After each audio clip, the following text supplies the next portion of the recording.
All right, betting preview for the conference championship games, the Commanders versus the Eagles and the Bills versus the Chiefs. Ladies and gentlemen, today on the video, or in this video, I'm going to walk through some player props, some bets that I've taken or would be interested in to help you find some winners through the conference championship game. Only 2 games left. All right, 3 games left, but 2 games today. Football season is too fast. All right, let's start with Washington and Philly. Okay, so this game opened 4. All right, open 4.5, 4, depends where you shop. It's moved up to 6. All right, I think it's touched 6.5 at places, but let's just call it 6 now. Now, this is notable because 60% of bets are on the Commanders. So the fact that it's moved from 4.5 to 6, 6.5, when that many bets are on the dog is concerning. All right, this is something we'll see in both games where this is called reverse line movement. Now, this is a concept that's difficult to understand, but when you're looking at minus 4.5, okay, and you're looking at these percentages, it's not 59% of bets on 4.5, 5.5, 6, 6.5, right? So you have to figure out, okay, well, what's the high watermark? It seems like the high watermark is 6, 6.5. So this number isn't touching 7, never threatened touching 7. So if you're looking to take Washington, the high watermark is 6, 6.5. Now you are against market sentiment where the smart money believes that Philly's going to win the game by they're comfortable laying 4, 4.5, whatever. So you are against the sentiment, but you are getting the best of the numbers. So sometimes it's like a little bit of column A, a little bit of column B, but if you are interested in the dog, you want to take them at 6, 6.5, obviously. And if you're holding a 4.5, 4 ticket, may God have mercy on your soul. Philadelphia, same situation where Philly is probably the right, well, it's definitely the right side in the market's eyes, but it's not the right side at 6, right? So these are really difficult to bet now. I mean, I'm doing this video at noon. It's very difficult to do these because they're so efficient. Like the market is crazy efficient. Same situation in Buffalo, KC, right? So opens KC minus 1.5, a ton of action, both bets and money are on the Bills, yet the number goes to 2, 2.5. I think it's sitting at 2.5 now. Somewhere in there, 2. It's back down to 2. So that tells you that high water mark, right? So if you want the low water mark for KC is minus 1, minus 1.5. The high water mark for Buffalo is probably 2, 2.5. So depending on what side you are interested in, that's what you have to work with. I'm not touching either side because, again, how efficient these markets are.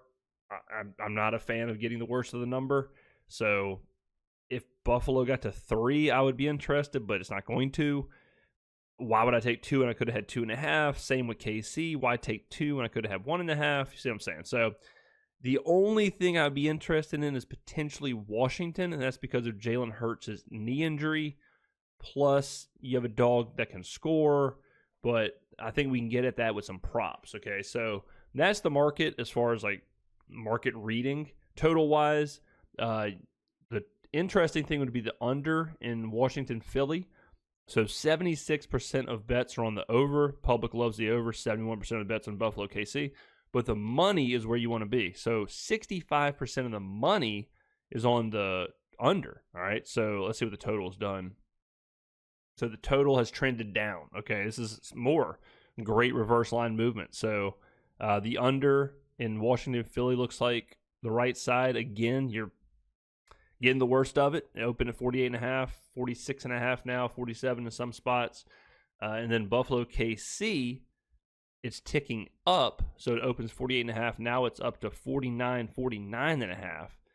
And you've got 71% tickets, 75% handles. So the over in Buffalo, KC looks like the move. The under in Washington, Philly looks like the move. Let's go to player props. Let's start with Washington and Philly. So here's how this game's going to play out. Here are some, again, when you're doing player props, you have to figure out these like universal truths. All right, what is the universal truth of the game script that will then give you kind of the playbook to find the props? All right, so the universal truth, one, is that I don't think Washington will be able to run the football. Okay, universal truth number 2, Jalen Hurts is injured. Jalen Hurts is banged up. Universal truth number 3, Washington will blitz. All right, Washington's going to blitz Hurts. Okay, so let's use all 3 of those. Let's start first with Jalen Hurts' knee and combined with the blitz. If Jalen Hurts' knee is hurt, no pun intended, that's going to limit his mobility, which will force him to get rid of the ball quick. All right? So if he's getting rid of the ball quick, then we would look at Dallas Goedert. Okay, so Dallas Goedert over 3.5. I like it, and I played it. Let's look at Dallas. Now, Dallas Goedert does have a knee injury or an ankle. He was an ankle, but I think he's fine. I know he's playing, so it is what it is. But he's 3.5. He's gone over 4. He has 4 receptions in both playoff games, and he's got 10 targets. So he's averaging 5 targets and obviously 4 catches. So his yards also, if you want to play around with his yards, 37.5 is pretty nice. So 37.5 looks good. If you're expecting him to get 4 or 5 catches, he should be over that. I don't like to use regular season numbers in the playoffs because in the playoffs things change. Like in the playoffs, it's all hands on deck. Your best guys are getting the ball. Your best plays. You're pushing. Your every first down is important. Every second of the game is important. Whereas like a game in November against Dallas isn't as important, right? But the playoffs is a whole different beast, and you'll see that with rushing quarterbacks. So I like Dallas Goedert a lot. If we go to Jalen Hurts, I don't have any of this involved. But if you're concerned about his knee, I would not mess with the attempts because he still does the tush push and kneel downs. You may want to look at yards if you're concerned about the knee, but again, I'm not playing it. It's too volatile, so I would look at that for Philadelphia. What I would also look for is Saquon Barkley.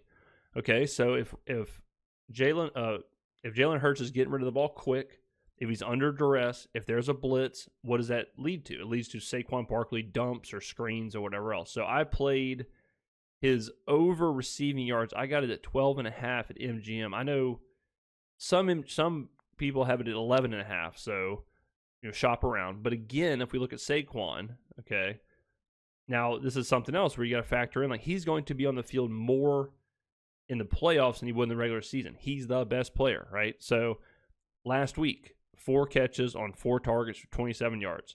Week before, 2 catches on 2 targets, all right? So they're dumping him the ball off.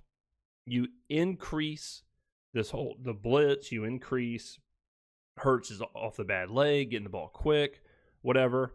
11.5, 12.5 is not much.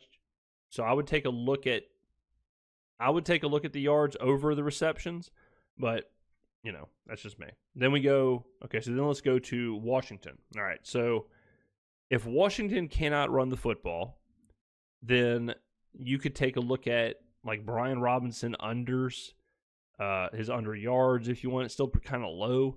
Maybe under his longest rush. Austin Eckler, same thing. Under yards, under longest rush. Some of that, you could get involved there. Now, if they can't run the ball, what's going to happen? Jayden Daniels is going to have the ball in his hands. If Jayden Daniels has the ball in his hands, he's probably going to run. So I have played his over 10.5. Now, this is something where, again, it's all hands on deck. These are the playoffs.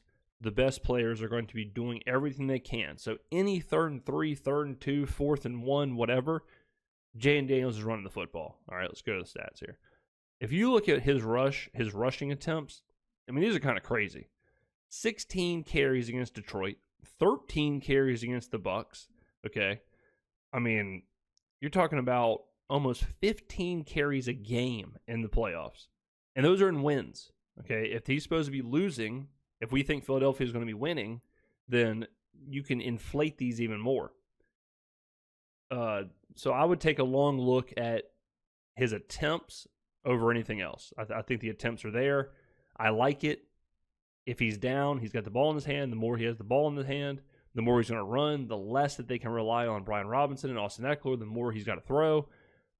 Because of that, I would take a long look at his attempts and his completions. Okay, Jayden Daniels, 35 attempts against the Bucks, 31 attempts against the Lions in a blowout, 22 completions, 24 completions. So he's completing somewhere around 70% of his passes. So if he's supposed to get 32 and a half attempts, that lines up, I mean, not that much. If you look at these two, where close game, he's got a winning at the end, gives him 35. Relatively blowout, they're killing clock, 31. So I don't hate the over attempts, and because he's a 70% completion passer, I don't hate the over on his completions. If you want to play his completions over, I like that too. So attempts, completions, rush attempts, it's going to be him all day long. Now, Philadelphia is going to stop the run. Philadelphia has the second rated defensive DVO when it comes to pass defense. All right. So if we believe that they're going to lock down the receivers for Jayden Daniels, so Terry McLaurin, Brown, whoever, Zacchaeus, crazy names. If you believe they're going to eliminate them, then that leads you to look to Zach Ertz. Zach Ertz, receptions, 3.5. I play the over on his receptions. We take a look at Zach Ertz. So let's see here. Let's go blah blah blah. Receiving. Where's Ertz? There he is. All right. So Zach Ertz, he had 5 targets and 5 catches against Detroit, and then he had 4 targets against Tampa. Okay. So he's 4.5 targets a game. We need him to get 4 catches. Again, if they cannot run the football, if they are playing down, if they have to play catch up, all that leads to more Ertz. So you could boost his targets probably closer to 5.5, 5.75, maybe somewhere in there, which should give you, because of the 70% completion percentage, should give you the over on his reception. So I like that as well.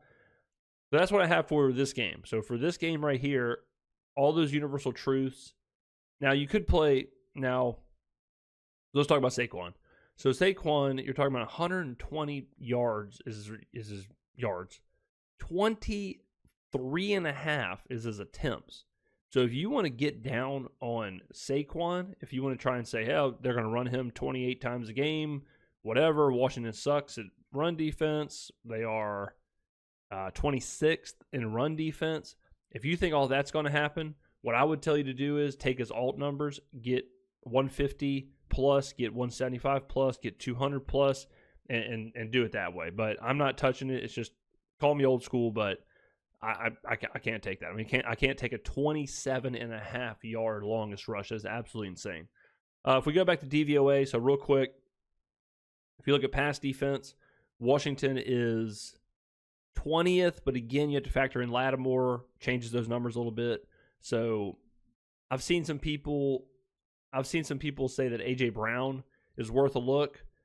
I'm staying away from it, but if you want to sweat a receiver prop, AJ Brown, his numbers are probably deflated because he hasn't really done much because of the injury and all that. But so you are kind of getting some value on Brown, but I didn't play it. All right, let's go to the Bills game. All right, universal truths.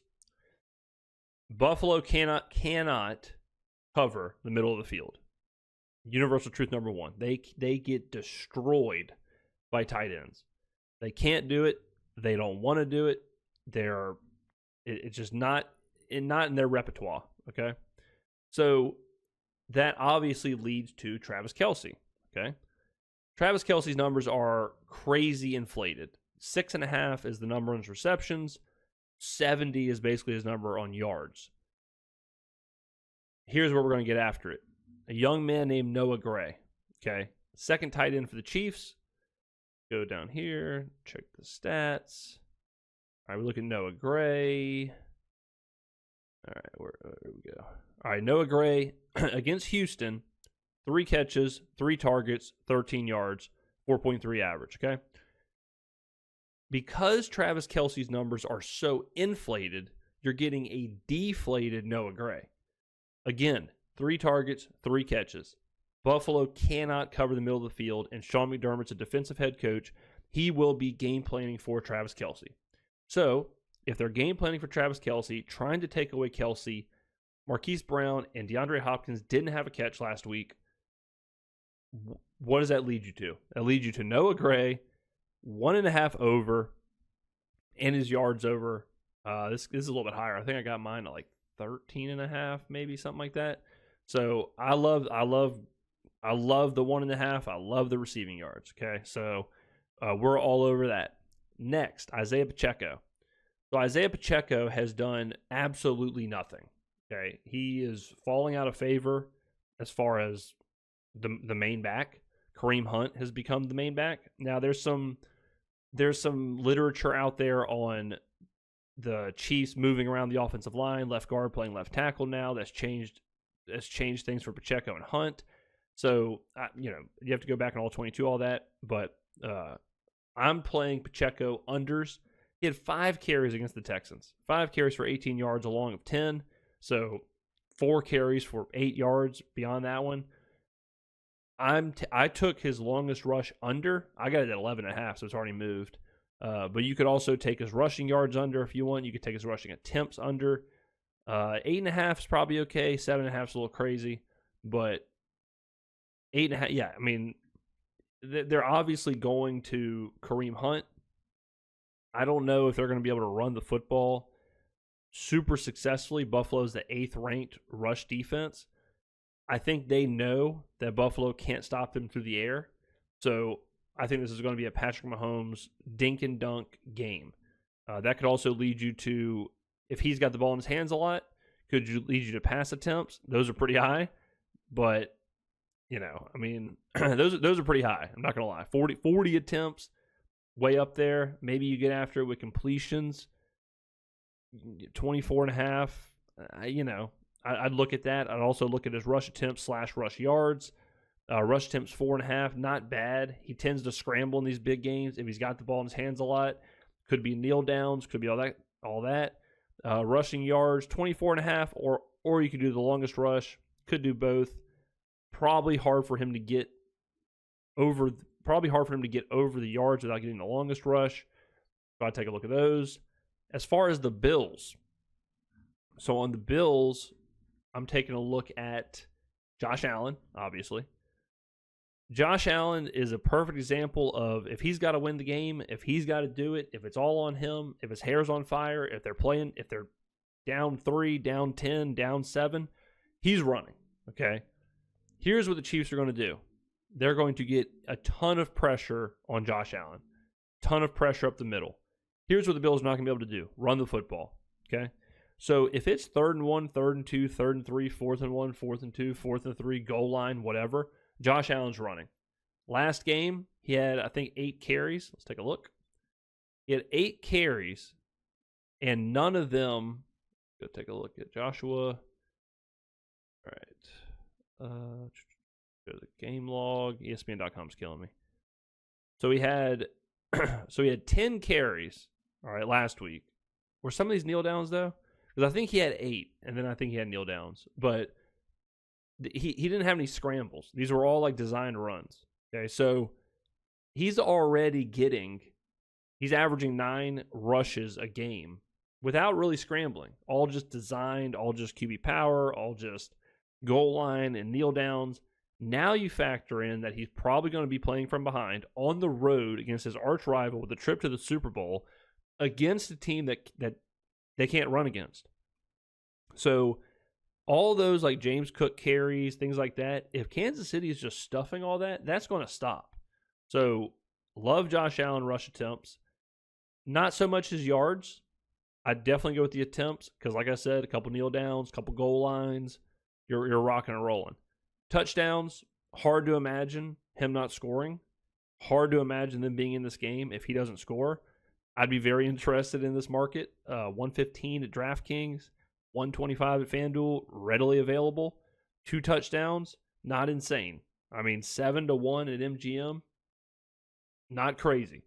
So don't hate the idea of his rushing touchdowns. I don't know why they put this mark. Oh, it's flip. I don't hate the idea of his touchdowns. I don't hate 2 touchdowns. I love his rushing attempts. Now, if they're playing from behind, if they can't run, they will be throwing the football. All right. And they really only throw to Khalil Shakir. Like, Khalil Shakir is the guy when it comes to Buffalo's passing attack. So if they have to throw, if they're playing from behind, if they cannot run, that gives a lot of opportunities for Khalil Shakir. So Khalil Shakir receptions 4.5, pretty low. Pretty low when you consider, again, all hands on deck. He's getting 7 and 6 targets, 6 receptions for both. I think Shakir is a smash play here. He's average. 4.5. Like, I don't see a world where he plays this entire game and he ends up under the 4.5. As far as his yards, the yards don't dictate 4.5. I'll tell you that much. And then his longest reception, pretty high. So I'd probably just go with receptions here. I don't think I have anything else for the Bills. I'm trying to make sure I don't have anything. Yeah, I think that's it. So that's what I'm trying to target today. Josh Allen rushing, Jayden Daniels rushing. We talked about Noah Gray. Talked about a lot of props here. So there's a lot of action to be had. I love it. I love the slate. I got a lot of action today. I think there's. I love playing props in the playoffs because I think teams are relatively predictable of what they want to do. Like, this is not the time for Josh Allen to run the ball twice, right? Like, this is not the time where all of a sudden the Chiefs, just do something totally different. This is not the time for Jayden Daniels to say, you know what? I'm not going to run to this game. Let's just let Brian Robinson take care of it. Don't like it. Don't think it's going to happen. I think we got the script. Speaking of Brian Robinson, I didn't mention it. His receptions. Again, if Philly is simultaneously stopping the pass, forcing Daniels to throw, they're playing from behind, could have opportunities for Brian Robinson to get a couple checkdowns. 1.5's not much. Let's see what he's been doing in this department. I feel like in the playoffs he's just, let's see. So he got none against Detroit, but he got 5 against Tampa. So do with that what you will. Technically averaging 2.5 targets a game, technically averaging 2 receptions a game, but like I said, I think he's a guy where when he's in there, like, I just think he's there for a check down. Can he get 2 against a great defense, great defensive front? I think so. So I like that market as well. But there you go. A lot of bets, a lot of potential. Let me know what you're taking. Enjoy the games, and I will see you in the next event.